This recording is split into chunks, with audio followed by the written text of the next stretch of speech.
Hello! Thanks for tuning into week 2 of your Time for Change class. I hope you did well with your daily actions from last week. I never did get an email from you, but I look forward to hearing how things went when you get back. This week we talked about intermittent fasting, so it was a big one. So before we begin, I just want to make a quick disclaimer that it's a good idea to talk to your doctor when it comes to making a big lifestyle change like intermittent fasting or a diet change. Especially if you're on medications for something like high blood pressure, thyroid, or diabetes, as these medications may change as you develop your intermittent fasting lifestyle. I quote a verse from the Bible this week, and it is, "I can do all this through him who gives me strength." And that comes from Philippians 4, verse 13. So I'm guessing you've probably heard about intermittent fasting by now. It has quite a reputation. There's definitely negative and positive things out there that you can read about. And I'm curious if you've heard about it, researched it, maybe even tried it.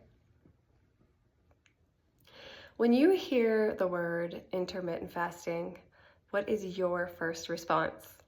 I have a spot there in your notes for recording your response. So take a moment, think about it, and write it down. Is your first response fear? And if it is, why might that be? So take a few minutes, pause the video, and think about this. Write your answers in your notes. My first response was to dismiss intermittent fasting. It wasn't for me because I could not afford to be hangry. I need to be a kind wife and mother. I can't walk around being hungry and angry all the time. But I do believe that it was highlighted to me because I think God knew it was just what I needed for my health struggle at the time. So every time I would hear the words intermittent fasting, I became a little bit more interested. Finally, I became so interested, I began to research. After reading the first book about intermittent fasting, I was convinced the science was very convincing. But the first time I tried it, I had a little trouble. I definitely needed to figure out how to do it right so that I could do it without so much difficulty. I continued to do research, and I've now been intermittent fasting for over 3 years, and I absolutely love it. So I'm excited to bring this information to you. When I first began, I started with a short fast. I began with 12 hours, which felt relatively easy since I was sleeping about 8 hours of that time. And soon I built towards 16 hours. I stayed there for several months. As my body adapted and got used to fasting, 16 hours felt like plenty of challenge. I saw lots of results with this, and I was really excited and motivated to continue. But I did find that 16 hours didn't work well for my lifestyle, because when I finally broke my fast around 10 in the morning, I wasn't ready to eat lunch with my kids when they came home at lunch. So I soon realized it was very easy for me to extend my fast to 16 plus hours, 17 or 18, so that I could just break my fast when my kids came home for lunch. So this is what works best for me, this is what's the easiest, and this is what my body feels the best at. So my goal is for you to figure out what that looks like for you. So for me, that looks like closing the kitchen around 6 p.m. after dinner and not eating anything more that evening. And then around 10 in the morning, I would break my fast with something healthy, and now it's usually around 11:40 or 12. So Jen Stevens is my favorite author for intermittent fasting, and she calls this tweak it until it's easy. And that means figuring out your sweet spot, what works best for you. And that's going to take a little bit of exploring and figuring out. So at first, missing both breakfast and evening snacks was very challenging for me. My body was used to having breakfast when I woke up, so I felt hunger pangs.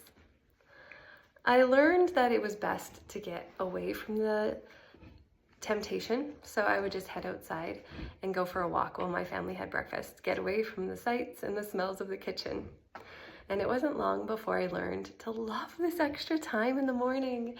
More time for myself, more time to get ready, more time for a walk or prayer, whatever the case may be. Bringing back breakfast has never felt like an option. I much prefer not to have it in the morning. Evening snacks was very tough too. I was in the habit of having snacks in the evening, not because I was hungry. After a hearty supper, I'm almost never hungry in the evening. More like it was an opportunity to hang out with the family, watching a movie, playing games. Snacks always came out. So I did find this a little bit challenging to begin with, and especially because those snacks are so often those ultra processed, salty, sort of highly palatable snacks. They're very addictive, and it was really hard to overcome. So I found one of the policies from last week that we talked about really helpful here: make a new habit satisfying. So for me, that looked like downloading a fasting app. When I could click the app saying that I was ready to start eating, that my fasting window was over and I had achieved my goal of 16 hours, that was very satisfying for me, and that helped to motivate me to get through the difficulty of evening snacking. So you can find plenty of apps online and they're free. If that seems like something that will work for you, that you want to try, you could do that, or sometimes just jotting it down, putting a checklist on your to-do, 16-hour fast, 18-hour fast, whatever your goal is. That can make it satisfying. Remember what we learned last week about developing a new habit. Make it easy, make it attractive, make it satisfying. So after a while, I found I didn't even want the evening snack because I actually felt a lot better going to bed without a full stomach. There's less indigestion, less of that late night energy spike with those high sugar snacks that I would be having. And now I prefer to go to bed with a slightly empty stomach. So that makes it easier when you realize how good you feel.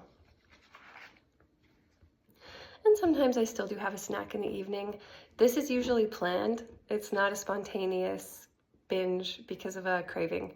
I plan to have a snack with the kids when we're watching a movie or playing games. And that doesn't feel like a failure because I'm just going to continue fasting. I'll fast until the next day, and it may be a shorter fast, but that's okay. Especially for me, as I'm now in maintenance, I don't worry so much if once in a while I'll break a fast or have a shorter fast. What do you think you will struggle with the most? Will it be avoiding breakfast in the morning, or will it be that snack in the evening? So take a moment, hit pause, and think about what will be the challenge for you. And then ask yourself what cues you can change to make fasting easier during these times.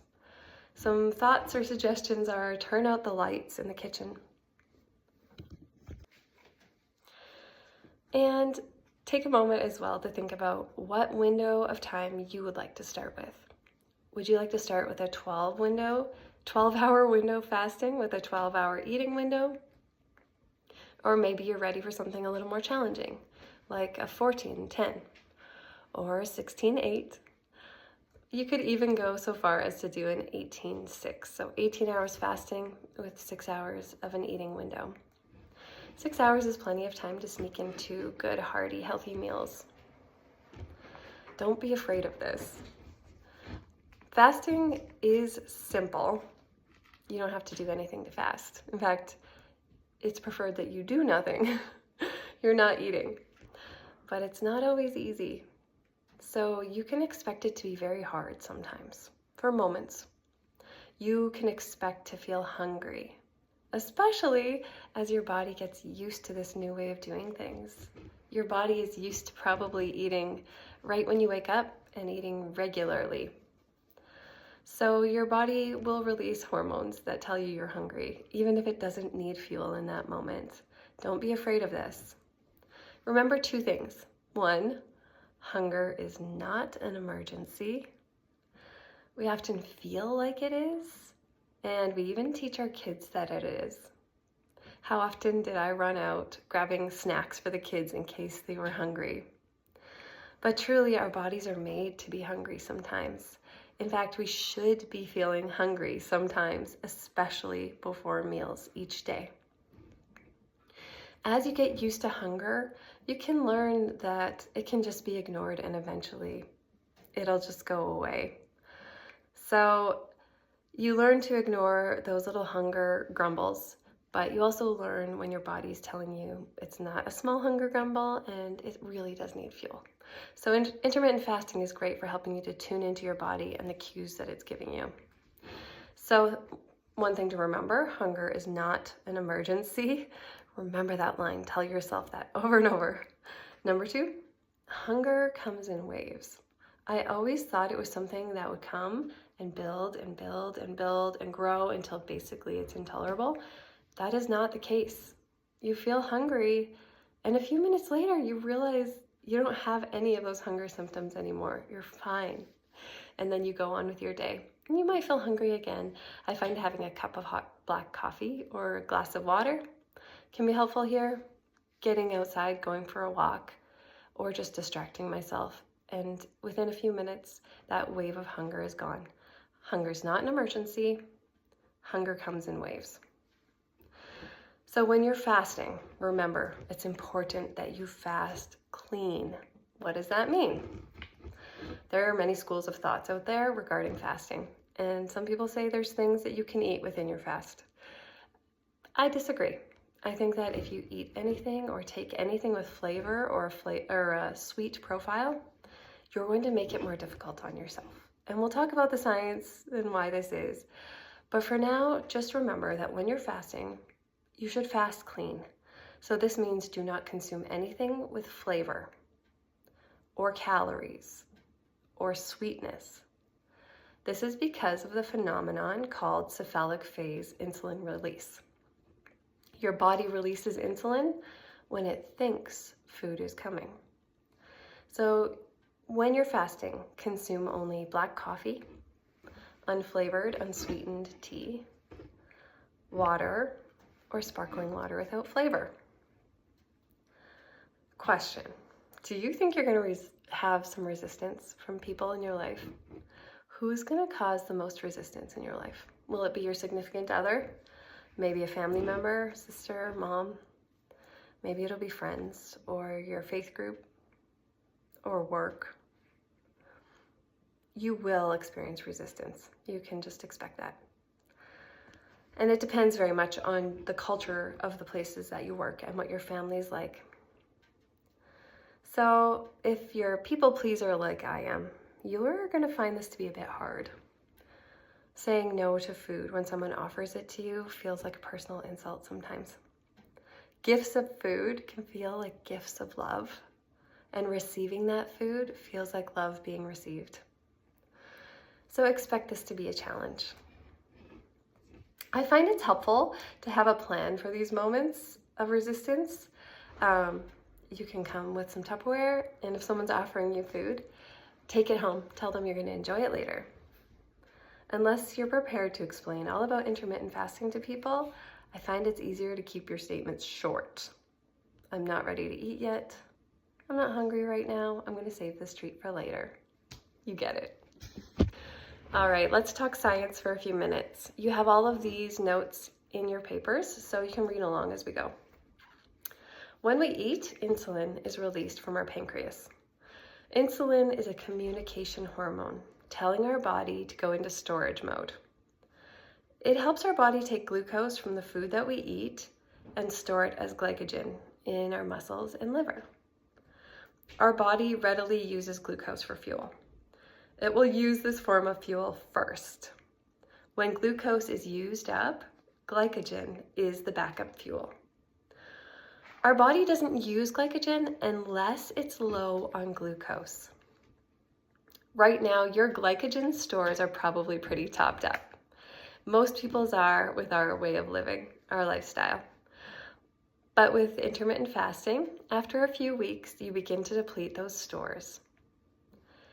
And when glycogen stores come down and finally run out, you're able to tap into your stored fat, breaking it down as ketones. It's very healthy for the liver, actually, to be able to use and tap into these glycogen stores. So when we're constantly eating throughout the day, as most of us are, our insulin stays relatively high. This leads to weight gain and insulin resistance. You may have heard this known as metabolic disease. If you fast and avoid snacking, these levels will come down. This signals glucagon, a hormone in your body, to be released, and it's going to allow for the glycogen stores to be used for fuel to keep your blood sugar steady. So once those glycogen stores are used up, like I said, after 2 to 4 weeks, depending on your body and on how long you're fasting, your body can tap into stored fat for fuel. That's why it's there. And it does this by making ketones.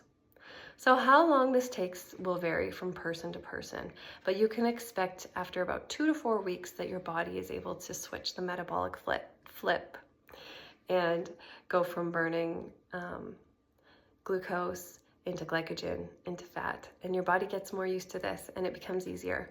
And at this point, fasting will become much easier for you. You can expect that. The first 2 weeks will be challenging and it will get easier after this metabolic switch gets flipped.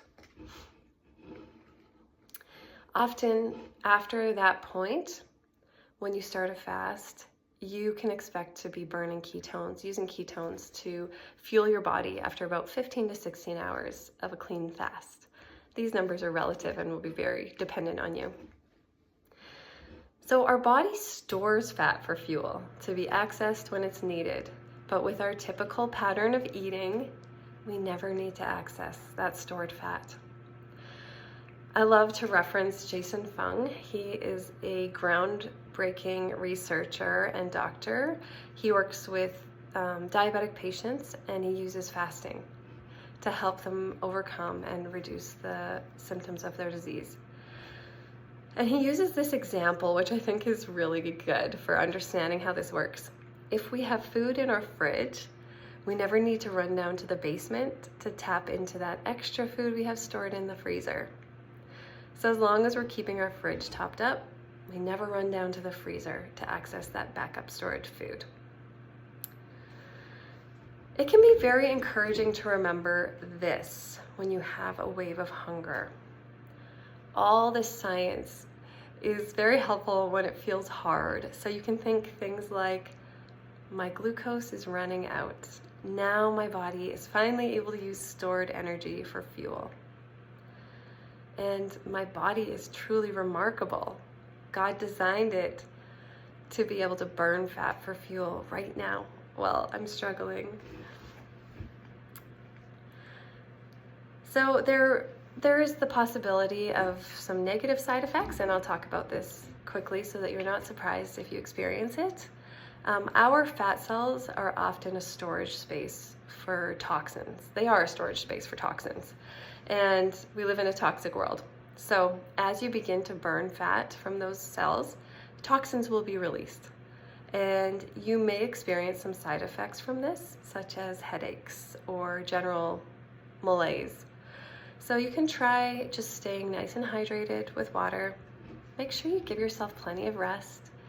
And when your eating window is open, eat plenty of nutritious food. These symptoms will pass.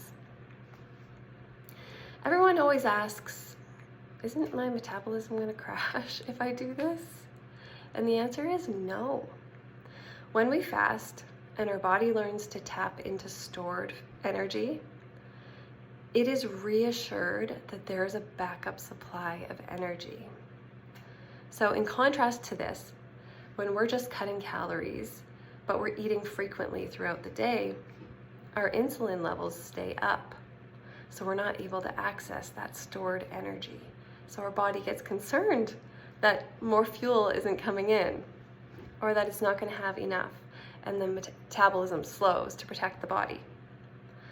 So make sure that you're not combining fasting with a calorie-restricted diet. We're not fasting and dieting.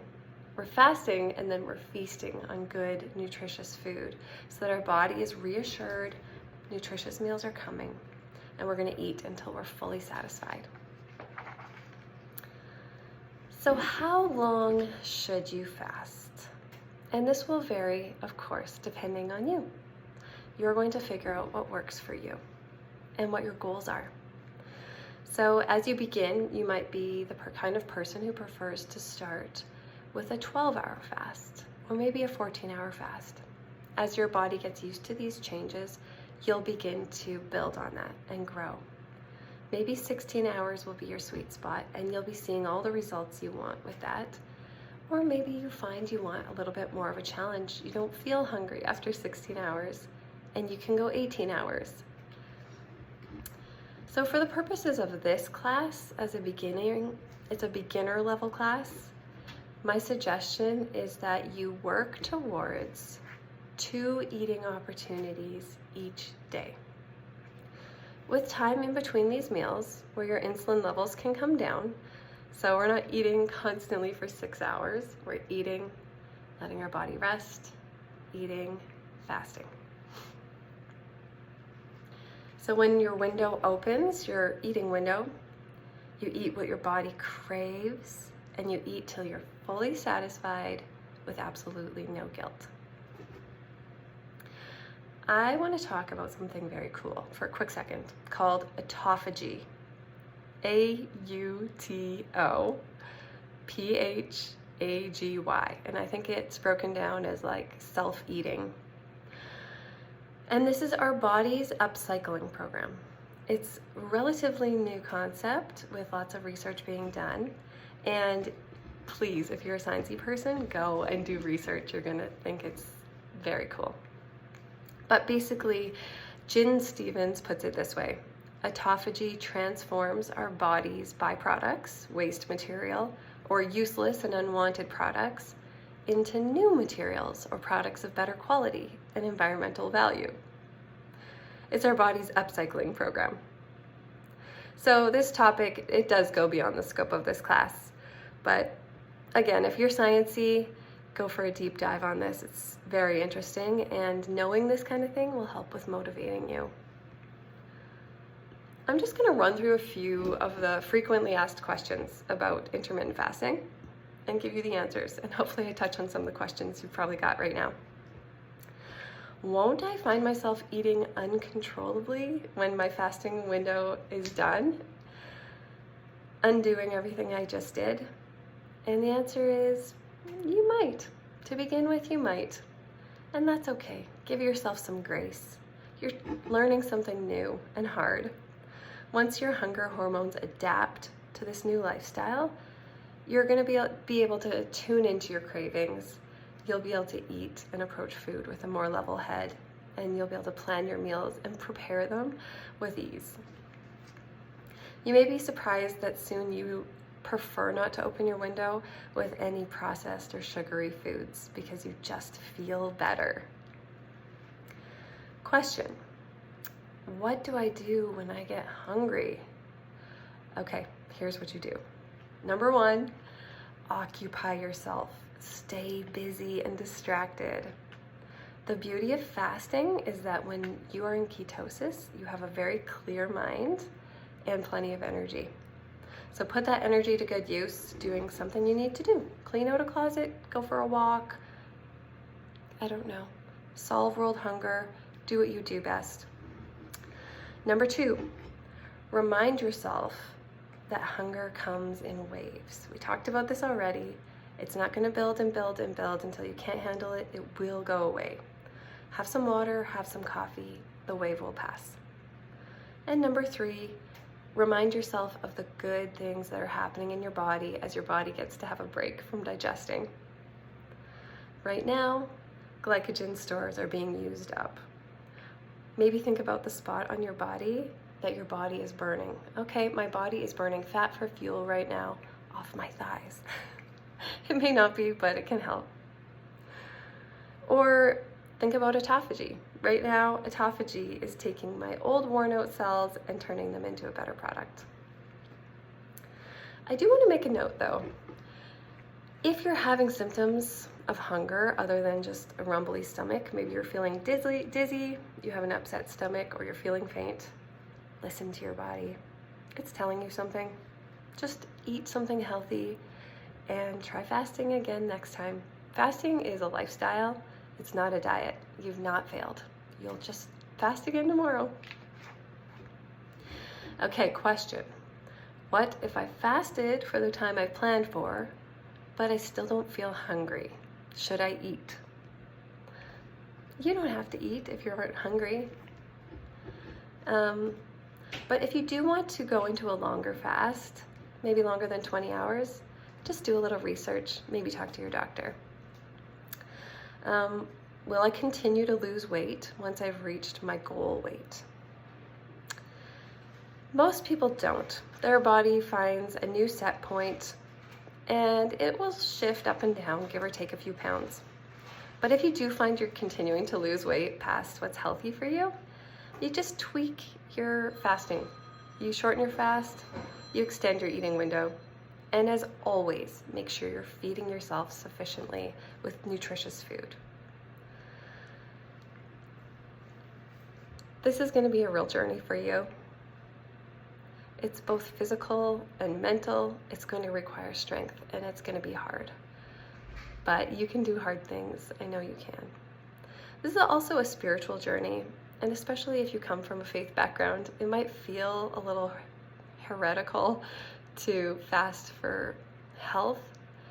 But truly, if you submit this to the God that you believe in, He will take this opportunity to teach you more about Him and to teach you more about yourself.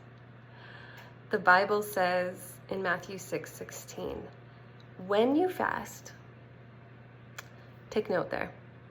It doesn't say if you fast. I think I always put an if in there until I learned about intermittent fasting and discovered all of the things that it has to offer me, both spiritually and physically. We were always intended to have regular fasts in our lives.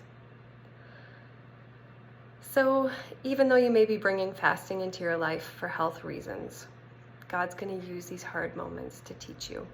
And I really do look forward to hearing what it is that He's going to teach you. So document this journey and share it with me. I look forward to hearing about it next week in class. So take a moment now. You can stop the video, take a moment to think about what your daily action will be. And hopefully this will be a fast. 12 hours, 14 hours, whatever you think you can achieve every day, at least 90% of the time. Happy fasting.